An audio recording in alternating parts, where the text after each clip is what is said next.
Olá, gente, professora Karine, né? Terceira série, português, então, revisão da segunda unidade. Já durante o plantão já anunciei, não foi isso, que nós faríamos uma revisão, uma recapitulação dos conteúdos mais importantes. Ali apareceu colocação pronominal. Eita, já faz um tempinho, né, que a gente estudou colocação pronominal, foi logo lá na primeira videoaula, né, na videoaula gravada.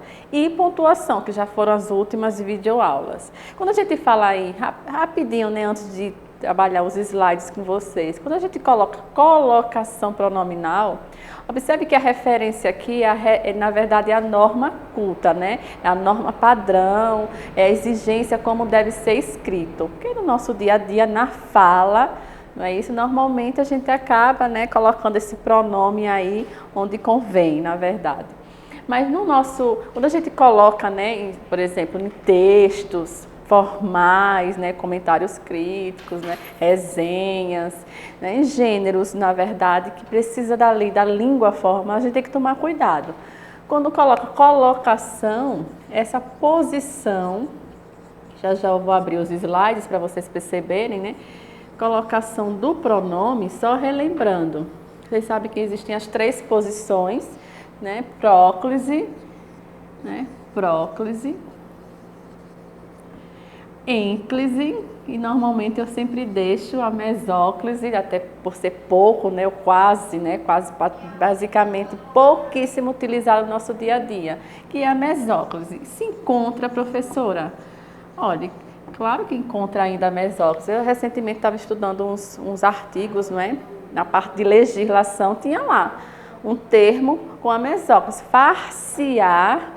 Então, observe ali o pronome o se, né, no meio do termo, no meio do verbo. Nós temos a próclise e ênclise muito mais utilizada. Então, eu tenho me empreste. Quem nunca falou isso? A gente fala isso no dia a dia. Eu mesmo na sala de aula, gente, me empreste uma caneta. Né? Eu amo caneta rosa, vocês sabem disso. Me empreste uma caneta. Então, é me empreste. Será que esse termo, eu estou falando de acordo com as normas gramaticais, porque a nossa língua coloquial, aí no nosso dia a dia, não é? A gente vai utilizando. Eu estou falando da língua ali formal, a norma padrão, aquela que a gente vai utilizar. E aí vocês que vão fazer Enem, né, vestibulares, vocês sabem que no texto dissertativo tem que tomar esse cuidado. Então eu tenho aqui me empreste, isso aqui é impedido. Por quê? Porque a gente sabe que não pode iniciar uma frase, uma oração com o verbo. Então seria como, gente, empreste-me.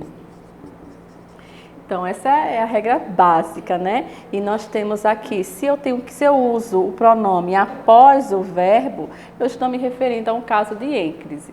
Nos casos de próclise, vocês vão ver que existem termos que atraem os pronomes. Por exemplo, os termos negativos, o não, nunca, nunca me diga isso. Nunca me diga, ó. Nunca me diga isso. Então, por que eu utilizei esse pronome na frente do verbo? Porque existe aqui o termo que está atraindo os pronomes oblíquos. Lembrando que a gente está se referindo aqui aos pronomes oblíquos. E a pontuação, né? Que a gente viu lá os casos de ponto e vírgula, da vírgula, aspas, não foi isso, gente? Parênteses, travessão, e a gente vai relembrar um pouquinho hoje. Olha lá. Eu até coloquei ali, né, os sinais de pontuação, que foram as últimas aulas. Colocação do pronome, próclise. Né? Olhe que os termos estão atraindo o pronome na frente do verbo. Então, na próclise, nós temos o pronome na frente do verbo. Mesóclise, o pronome no meio do verbo. Então, quando eu falei para você, né, farsear, e aí nós temos termos antigos, né? Por exemplo, bíblicos, que se utiliza muito, né, das mesóclises. Em termos de legislação, já peguei sim artigos. Inclusive foi esse termo lá, farsear. Então aqui, ó, o pronome fará, viu, gente? Ó, observe que o verbo no futuro, né, fará. Ó. Se a gente apagar aqui, ó, o si, ó, na verdade aqui o verbo, ó, fará. Eu colocar o pronome no meio, torna-se a mesóclise. Então, próclise, o pronome na frente do verbo, a ênclise, né, o pronome após o verbo e a mesóclise, ó, o pronome no meio do verbo. E os sinais de pontuação que nós vimos recentemente, inclusive. Aí eu coloquei aqui, ó, os pronomes oblíquos átonos, né? O me, né? O te, o si, né? O o, a, li, o vos, o si, e aqui o plural. Olha aqui a próclise. Observe que nós temos como regra básica de próclise, né? Os termos atrativos, negativos, que atraem os pronomes, não é isso, gente? E os pronomes indefinidos, pronomes de maneira geral. Aquilo me importa. Então, eu tenho ali o pronome atraído me, né? Aquilo te incomodou, aquilo te incomodou, ninguém me viu passar. Então, esse ninguém, pronome indefinido, atraído o pronome me, no caso, né? A ênclise é aqui. Ofereceu-se, observe o pronome a paz. Será que eu poderia escrever se ofereceu? Né? Se ofereceu. Será que eu poderia escrever? Escrever não, gente. Nós estamos aqui identificando as regras gramaticais, falando o nosso dia a dia, até a gente fala, né? E a mesóclise, olha, contarei. Vou fazer a mesóclise agora. Contar-lhe-ei. Né? Observe a indicação do futuro. Bom, e ali tem uma imagenzinha, né? Colocação pronominal. Observe o rapaz na imagem que está ali olhando os pronomes, né? Para saber onde é que encaixa, é antes ou depois do verbo, né? O me ali no caso. Bom, aí eu trouxe alguns exemplos para a gente. Esta chuva é péssima para mim, pois eu não me incomodo. Perceberam aqui, gente? A oração aqui, né? Não me incomodo. O não, aqui está correto, né? O não está atraindo o pronome me. Então, palavras de sentido negativo, né? Os pronomes de maneira em geral atraem os pronomes oblíquos. Qual é o seu problema? Água no joelho. Vamos ver esse aqui. Acho que o John já atingiu o auge da chatice. Já li, olha aqui, ó, gente. Já li, deixa eu apagar aqui para colocar aquela frase ali para a gente relembrar as regrinhas, né? Já lhe contei, né? Isso ali, gente, já lhe... Onde foi que eu vi? Aqui. Já lhe contei. Então, já contei-lhe. Já ia colocar o errado, né? Já lhe contei. Por que será que esse pronome, aqui o pronome oblíquo, está aparecendo na frente do verbo contar? Porque olha quem está atraindo esse pronome. O já é um advérbio. Observe que os advérbios, de maneira geral, atraem o pronome. Vamos retirar o já. Vamos retirar o já, o advérbio, né? O adjunto adverbial aqui. Contei-lhe, agora vou iniciar. Repare só. Contei-lhe. Agora eu tenho que utilizar o pronome após o verbo. Por quê, gente? Porque eu estou iniciando a oração. Ok? Então, cuidado com os termos que atraem os pronomes. Os termos atrativos aí. Já lhe contei que o cabelo da minha dona, né, crescia para dentro. Não, ele vai se superar. Ele vai se superar, né? Aí nós temos ali um pronome com outra função, vai superar ele mesmo, na verdade. Nós temos ali o verbo, né, ele vai se superar, aquele pronome está indicando, na verdade, uma ação que volta para ele, né, para o próprio sujeito. Bom, eu disse... Ai, não tô lendo aqui, gente, peraí, viu? Eu disse para que trouxesse algo que me tocasse o coração. Vou colocar até essa frase aqui. Algo que me tocasse, ó.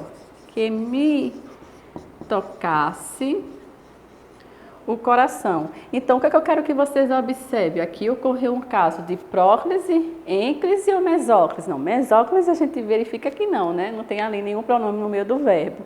Mas aqui observem, gente, que o pronome, observe, pronomes, os termos atrativos que atraem os pronomes oblíquos. Né? Então, esse que tocasse-me não estaria correto, porque o pronome está atraindo o pronome oblíquo. Ok? Caso de ênclise. Como você chama isto? Não tem um nome para isso. Eu simplesmente juntei algumas sobras. Me recuso. Gente, está adequado? Né? Naquela parte ali da tirinha, será que está adequada a linguagem? Me recuso a comer. Então ele utilizou, como ele está iniciando, na verdade, a oração, ele deveria colocar o pronome após o verbo, recuso-me, né? Recuso-me, de acordo com a norma padrão. Olha a outra situação aqui. Me perguntaram quanto vale uma... Não pode, gente. Claro que a depender do objetivo, né, daquele discurso, daquele gênero, aí depende da linguagem. Claro que existe a linguagem informal. Aqui nós estamos dando ênfase à linguagem formal, à norma padrão. Então, seguir a regra. Então, perguntaram-me quanto vale um amigo. Eu respondi: não sei, os que tenho ganhei, não estão à venda e não tem preço. Aqui eu quero que já chamar a atenção de vocês em termos de não inicia a oração com o pronome. Então seria perguntaram-me, claro, formalmente falando, formalmente, né, na língua padrão. Aqui eu coloquei, né, um resuminho, hoje me lembrei, esse hoje, observe que eu já tinha comentado com vocês que os advérbios, os termos atrativos que puxam o pronome para frente do verbo. Vamos tirar o hoje. Lembrei-me de você. Aí ele coloca a vírgula, que é um dos casos, né, das regras de ênclise. Por quê? Porque eu tenho aqui, depois da vírgula, observaram o verbo, então não posso colocar aqui, na verdade, esse pronome. Ok? Então, por quê? Porque quem impede aqui, gente, é justamente a vírgula. Então, hoje, aí, houve a vírgula, lembrei-me, então, pronome após. Se retirar também, inicia a oração com o verbo, né? E o pronome após o verbo. Bom, aí vem os casos de vírgula, já estou aqui de sinais de pontuação. Eu lembro que eu coloquei muito para vocês em termos de sinais de pontuação, o cuidado que a gente tem ao escrever, porque a vírgula, a posição da vírgula muda o sentido. Eu já coloquei ali uma situação para vocês observarem o cuidado que a gente tem que ter ao escrever um texto usando o sinal de pontuação adequado. Deixa eu ler aqui para vocês, repare. Sem vírgula. Olha só como muda, inclusive até a forma, né, a entonação, né? Mãe só tem uma. Né? Inclusive ele coloca ali entre aspas a fala dele, a representação da fala dele. Agora vou colocar a vírgula. Aqui, né, está sendo colocada a vírgula. Mãe, só tem uma. Então perceberam a diferença? Então aqui ele dá, né, uma entonação valorizando, né, a questão da mãe, a gente valorizar nossos pais, e no caso a mãe, e aqui ele está até apontando, né, colocando, dizendo a quantidade, aí mãe só tem uma quantidade aqui, né, ou uma pessoa, enfim, né, uma quantidade, né. Então cuidado com a posição, com o uso, né, ou da ausência da vírgula, porque isso pode se mudar o sentido. Sim, gente, aí antes de passar aqui, né, coloquei o ponto final, né, marcando ali o final da oração, os dois pontos. Normalmente a gente utiliza muito, principalmente nas redações, os dois pontos, porque eu quero indicar ali, normalmente vocês indicam uma enumeração, né? Brasil, país de muitas dificuldades, desigualdades, dois pontos, indica ali as informações, aí vai enumerando, né, após os dois pontos. Ponto e vírgula, que aí a gente vai relembrar as aspas, né, que já vem ali já uma indicação, travessão, que também pode ser utilizado como para isolar ali o aposto, como vimos, né, e os parênteses lá nas citações também a gente utiliza também como forma de isolar um termo, né, os parênteses. Bom, eu trouxe para vocês, e até durante o plantão, a gente pode até, eu gostaria que vocês reescrevessem esse trechinho. Eu achei bem interessante quando eu peguei esse trechinho. Repare só que a gente não consegue saber para quem ele deixa, na verdade, a herança. Eu vou ler do jeito como está escrito, né? Deixa meus bens, a minha irmã, não a meu sobrinho jamais, será paga a conta do padeiro, nada dou aos pobres. Gente, finalmente, para quem vai a herança? Se você isolar as informações, inclusive você pode brincar, a gente pode até fazer durante o plantão essa brincadeira e colocar ali a vírgula com a intenção de deixar ou não deixar a herança para alguém, né? Deixo meus bens à minha irmã. Ou senão ele pode colocar, deixo meus bens à minha irmã, não. Aí, vírgula, a meu sobrinho jamais. Então, cada vez que eu vou colocando, tirando a vírgula, eu vou deixando a herança, né? Inclusive, ele vai deixando a herança para uma pessoa diferente. E aí, durante o plantão, vamos fazer juntas possibilidades. Aí tem, no mínimo, 3 possibilidades que eu fui refazendo no caderno. E aí eu encontrei 3 possibilidades. Vamos ver vocês. Já fiz uma, né? Se vocês isolarem a informação ali, colocando a vírgula, você já vai brincando, né? Para quem você deixa, para quem não deixa a herança. Bom, já nesse daqui foi assim, ó. Agora a bicha está mandando ler os códigos de barra. Observe que elas são senhoras, né? Pelas vestes, pela aparência, a gente está vendo aqui que são senhoras, elas estão usando um caixa eletrônico, né? E aí ele diz, ela foi ler o código de barra, né? Porque o próprio aparelho diz, né? Agora a bicha está mandando ler o código de barra, ela na verdade vai ler as linhas do código de barra e não passar no leitor digital, na verdade, né? Então ela leu como estava escrito, ela não conseguiu, na verdade, utilizar digitalmente falando a informação. Então ela colocou ali a vírgula para isolar as informações, né? E as reticências para dizer que ainda isso tinha continuidade, porque ela ia ficar lendo um fino, um grosso e bastante, né? Porque aquele código é bem extenso normalmente, né, gente? Então eu trouxe, na verdade, como forma da gente, claro, né, existem temáticas, subtemáticas a partir disso aí, mas eu trouxe com a questão da vírgula, para a gente observar o papel da vírgula. Bom, olha aqui, ó, o que dá para entender a mensagem? Proibido bicicleta fumar cães. A gente está vendo várias palavras. Será que dá realmente para entender a mensagem com a ausência da vírgula, dos sinais de pontuação? Será que a mensagem é bem transmitida, é bem passada? Então, esse é um dos pontos principais do uso correto, adequado dos sinais de pontuação. É a mensagem ser transmitida da melhor forma. O que causa estranheza? A gente não sabe exatamente. Fumar cães, proibido bicicleta e fumar cães fumar. Fumar o cão, na verdade, né? Então, observe que estão faltando aqui algumas coisinhas, né? Aliás, está faltando aqui uma coisinha. O que falta para a placa não causar mal entendido, né?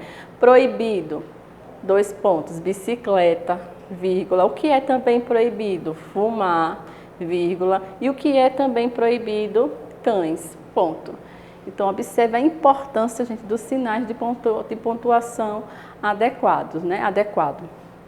O que sabemos sobre o uso da vírgula, que a gente já aprendeu, né, muito sobre o uso dessa vírgula. Eu trouxe para vocês, é até um videozinho no YouTube que tem, sobre o que é que a vírgula pode causar, né, na nossa vida. Repare, número 1, vírgula pode ser uma pausa, ou não. Não, espere, não espere. Então, perceberam o sentido? Né, ó? Ela pode sumir com o seu dinheiro. Aqui tem R$ 23,40 e aqui é R$ 2,34. Preste atenção na importância do uso da vírgula. Ela pode ser autoritária. Aceito, obrigada. Aceito, obrigado. Olha só a diferença. Pode criar heróis. Isso só ele resolve. É diminuindo a situação. Isso só ele resolve. Isso só ele resolve. Olha a diferença, até na entonação, né? E vilões, esse juiz é corrupto, esse juiz é corrupto. Olha o outro, ela pode ser a solução. Vamos perder, nada foi resolvido. Olha a outra, vamos perder nada, foi resolvido. Vamos perder nada, foi resolvido. A vírgula pode mudar uma opinião, não queremos saber. Eu não queremos saber. Então, observe, gente, o papel importante da vírgula, da posição da vírgula. Coloca a vírgula em um lugar, né, como tem aqui, ó, não queremos saber, você está dando uma negativa. Coloquei a vírgula para isolar aqui o advérbio, né, o adjunto adverbial, está deslocado, está em um lugar diferente, eu já dou um outro sentido, né? Ali já embaixo ele já quer saber, né? Bom, para separar o vocativo, e a gente utiliza, né, muito. Mãe, me ajude aqui, né? Olha o me ajude aqui na língua coloquial, né? Na língua padrão seria mãe, ajude-me aqui, né? Então, você me ama, pai? Claro, claro que amo, Calvin. Então, qual é o vocativo aqui, gente? Justamente é o Calvin, está isolado, né, pela vírgula. O vocativo é o chamamento, ok? Mas eu só trouxe para a gente ver o vocativo. Separar as circunstâncias, na verdade, os adjuntos adverbiais, né? Circunstâncias são os adjuntos adverbiais no dia seguinte, né? Atualmente, né? Durante aquela situação. Então, nós usamos muitas circunstâncias, principalmente nos textos dissertativos argumentativos, né? No dia seguinte, ela veio com a mãe, pedindo que eu fosse afastado de minhas funções. Naquele dia, a reunião durou-se de 7 às 11, conta alguém ali, né? Bom, o ponto e vírgula, gente, que a gente já trabalhou, né? Ele vem para separar as orações, né? Observe que ali coloca, dando ênfase, já utilizou muito a vírgula, né? Então vamos agora utilizar o ponto e vírgula. Observe aqui nessa situação, as 7 maravilhas do mundo moderno representam monumentos que fazem parte da história da humanidade.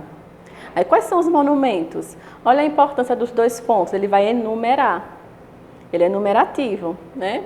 O Coliseu, na Itália. Observe que eu tenho 2 informações. Olha aqui o papel mais importante, gente, do ponto e vírgula. Se eu colocasse ali a vírgula, ia ficar muitas informações. Quer dizer, o ponto e vírgula é para fazer essa separação, que o Coliseu é na Itália. Perceberam a importância do ponto e vírgula aqui? É para separar mais as informações, coisa que a vírgula é deixar todo mundo, né, muito parecido. Aí o Chichén Itzá, sei lá, no México, Machu Picchu, no Peru, quero conhecer um dia. O Cristo Redentor, no Brasil, olha o ponto e vírgula para ir separando. Aí a muralha da China, na China, aí eu venho com o ponto e vírgula. Observe que eu isolei, né? Eu isolei nesse período aqui, ó. A muralha da China, na China, essa informação está separada aqui inicialmente pelo ponto e vírgula, né? As ruínas de Petra na Jordânia e o Taj Mahal na Índia, né? Bom, separação e enumeração de elementos na frase, como temos aqui, que na verdade é bem parecido com o de cima, né, gente? Normalmente a gente usa muito o ponto e vírgula quando a gente vai colocando um abaixo do outro, né? Então, fui à feira e comprei banana, ponto e vírgula, na outra linha, maçã, ponto e vírgula, pera, ponto e vírgula. Então, normalmente a gente vai colocando uma informação abaixo da outra.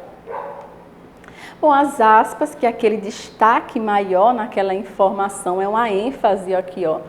É uma ênfase, um destaque. Onde é que nós utilizamos, já que nós estamos em um período, né, de preparação para o Enem, onde é que a gente utiliza as aspas no texto dissertativo, gente, argumentativo? Nas citações diretas. Então, por quê? Porque ali a fala é o pensamento igual do autor. Certo? Lembre-se disso, que quando você usa aspas, o que é que você está dizendo para quem vai ler? Que aquele trecho ali não pertence a você, pertence ao autor, não é? Ou é uma fala no discurso direto também, aqui quando ele coloca, né? Empregada para citar algum discurso proferido, deixa eu apagar aqui, acho que não apaguei a coisa na fitinha. Empregada para citar algum discurso proferido pelo próprio autor. Então, segundo o presidente da República, iremos combater o crime. A crise. Então, ali foi a fala, certo, do presidente, já lá, né? Ali só um exemplo, viu, gente?